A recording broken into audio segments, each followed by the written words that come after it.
Hello കൂട്ടുകാരെ, ഇത് രാജീവാണ്. ഇന്ന് നമ്മൾ ഒരു അടിപൊളി ഗ്രീൻ പീസ് കറി വയ്ക്കാൻ പോവുകയാണ്. അപ്പോൾ നമ്മളൊരു 8 മണിക്കൂറോളം വെള്ളത്തിലിട്ട് കുതിർത്ത് വെച്ചിരുന്ന ഗ്രീൻ പീസാണ്. ഏകദേശം ഒരു 250 ഗ്രാം ഉണ്ട്. അത് വെച്ചിട്ടുള്ള ഒരു അടിപൊളി കറി ഉണ്ടാക്കാൻ പോവുകയാണ്. അതിന് വേണ്ടുന്ന സാധനങ്ങളൊക്കെയാണിത്. അപ്പോൾ ഇതിന് വേണ്ടുന്ന സാധനങ്ങൾ: ഒരു തക്കാളി നമ്മൾ അരിഞ്ഞു വെച്ചു, പിന്നെ ഒരു 3 വെളുത്തുള്ളി, അതും ഇഞ്ചിയും കൂടെ നമ്മൾ ഇടിച്ച് ചതച്ച് വെച്ചിട്ടുണ്ട്, ഒരു 2 പച്ചമുളക്, ഒരു 2 സവാള അരിഞ്ഞത്, പിന്നെ കറിവേപ്പില.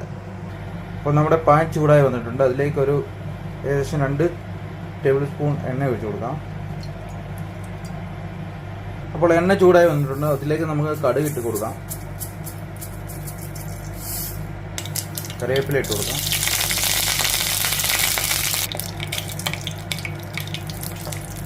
അതിലേക്ക് നമ്മൾ ചതച്ച് വെച്ച ഇഞ്ചി ഇട്ട് കൊടുക്കാം, വെളുത്തുള്ളിയുടെ ചേർത്ത് കൊടുക്കാം,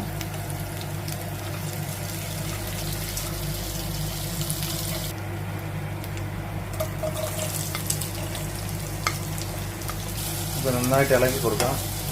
ഉള്ളി ഒരു ഗോൾഡൻ കളർ വരുന്നിടം വരെ ഇളക്കി കൊടുക്കാം.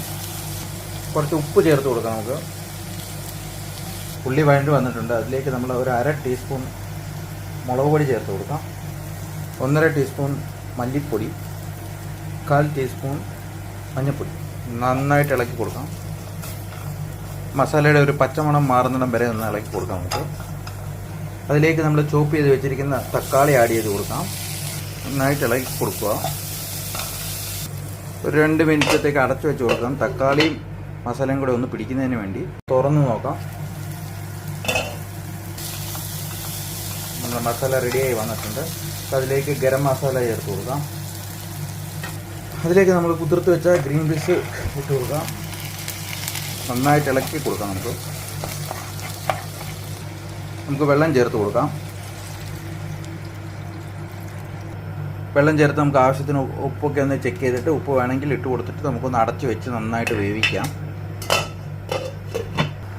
നന്നായിട്ട് തിളച്ച് വരുന്നുണ്ട്. നമുക്ക് ഇടയ്ക്കൊന്ന് ഇളക്കി കൊടുക്കാം.